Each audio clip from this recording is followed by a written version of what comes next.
Let's go to the next car, Bob. It's Chris Auger, a 1976 Ford Pinto. Yeah, isn't that funny? It kind of is, but we picked it. We wanted, sure. we wanted to kind of get into it. It is something that elicits a laugh, but it was a piece of automotive history. Of course it was, and it was extremely successful. It was a very successful, low-cost, subcompact car design, which sold in terrific quantities.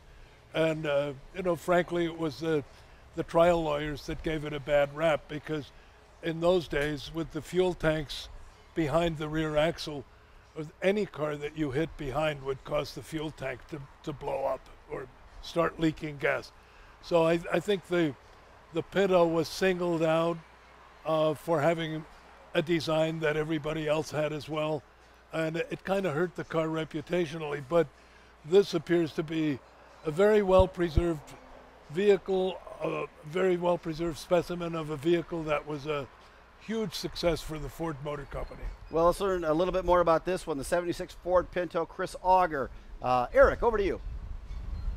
Hey man, how are you? Not bad. So, don't tell me, it's right on the tip of my tongue here. It's on the tip of my tongue. What do we got?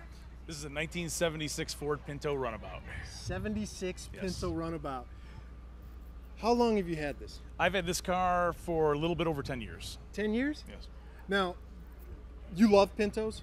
We had Pintos when we grew up. It's the cars I learned to work on and repair. It's the cars I learned to drive in. Yeah. So when it came time to look for one, this is what we looked for. So Was it hard to find? It was difficult to find a nice clean one. This car was built in San Jose, California, and originally sold in Portland, Oregon. Okay. So it lived its life out on the West Coast, so it was relatively rust-free. The car is one of one. It is the only yellow factory V6 Pinto with alloy wheels and air conditioning that any Ford dealer ordered in all of 1976. Nice, nice. Hey man, thanks for coming out. Thanks. Yep. Beautiful car. Thank you. Enjoy it. All right, Fred, back to you, buddy. Well, it's good to hear that story. A little reputation reclamation for the Pinto. Yeah, it was a good car, but again, the trial lawyers sort of pretty much did it in. And a lot of the cases were outrageous, where like the girls had filled it up and had forgotten to put the filler cap on, and a guy in a van who had been smoking marijuana hit him in the back at 70 miles an hour, and then everybody's surprised that it burst into flames.